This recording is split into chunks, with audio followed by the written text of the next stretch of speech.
what would I say to people who are worried about the backlash from the, unfortunately, these days, increasingly large and increasingly emboldened kind of anti-vaccine community? I would say first, like, I understand it. Like, I have like really thick skin, and I know that when people are attacking me for my, support of vaccines or my support of a woman's right to choose, then I would say that those two issues are the issues that seem to provoke the meanest and the ugliest personal attacks that I receive online.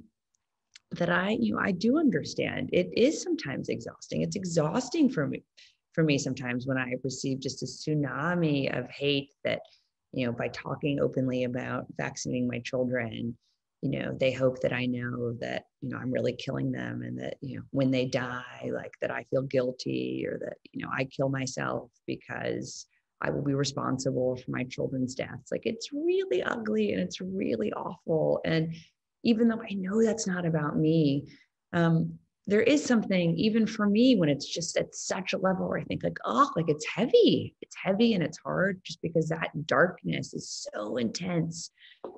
And yet I still think it's really important to do, partly because the darkness is so intense, and partly because I know that I can withstand that.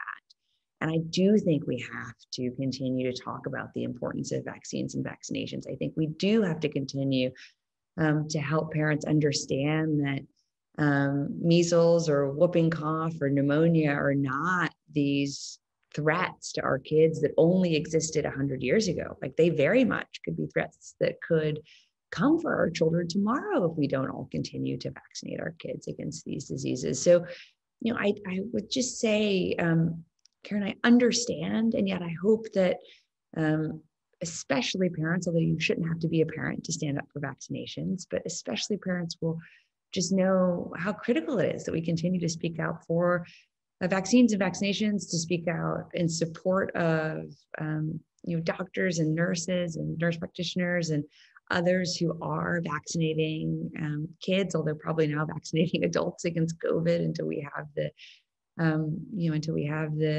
the data to hopefully help the FDA approve vaccines for COVID for kids.